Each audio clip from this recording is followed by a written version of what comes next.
Miracles are real. And every marriage gets sweeter by a miracle.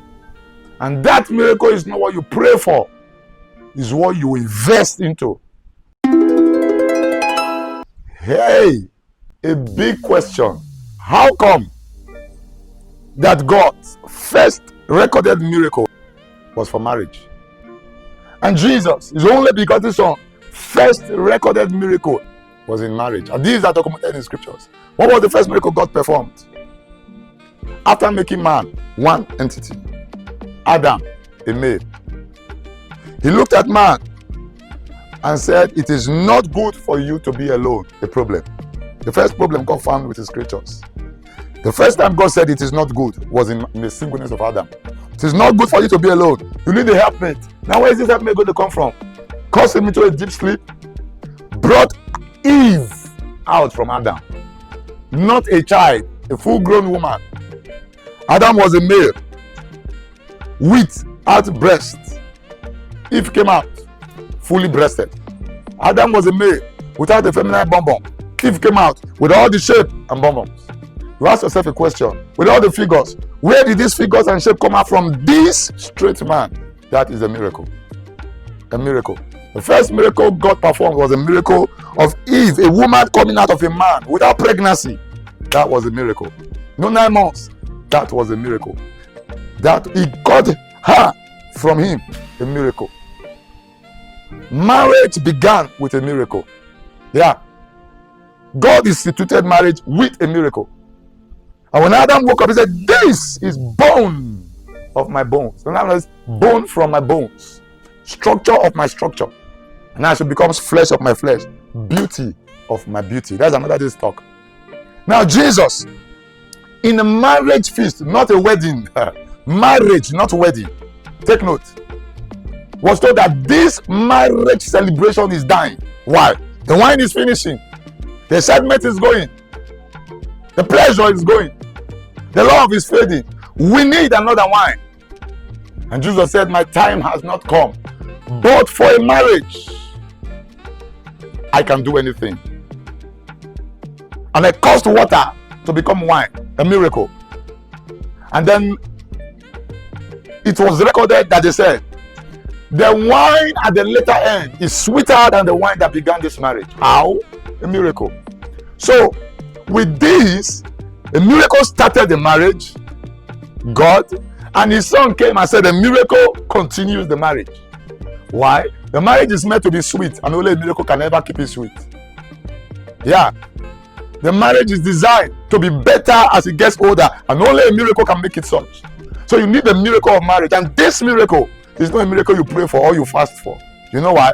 The Bible talking about the gifts of the Spirit said, he has given us the gift of healing, the gift of faith, prophecy, diverse tongues, interpretation, word of knowledge, word of wisdom, discernment of spirit, and the workings of miracle. The workings, now not the gift of miracle, but the gift of workings of miracle. What does that mean? Miracles are product of ingredients that are brought together.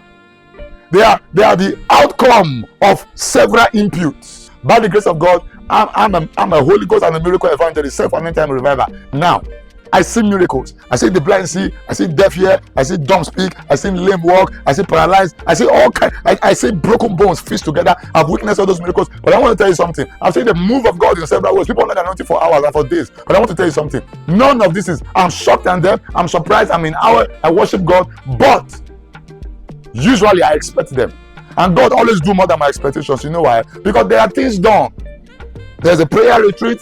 There's a fasting time, there's a meditating time, there's a worship time, there's a hearing God, there's a study of the word, there are intercessors before that day. And when I come to the pulpit, I get the people ready. There are things I say, you must do this. We study some Bible, and they have bring out their faith, and they have to pray. All these are ingredients. There's a worship background. All these, there is a command. There is a do what you can't do before. All these are the ingredients that bring miracles to me. In the marriage, there are ingredients. And not until you do them, you don't see the sweetness in marriage. God told us, I began marriage with a miracle, and Jesus said, I kept the marriage on sweet by a miracle. This miracle you must learn to do. You can bring this miracle to reality. Your marriage can be sweeter as it gets older, but there are ingredients that must come in.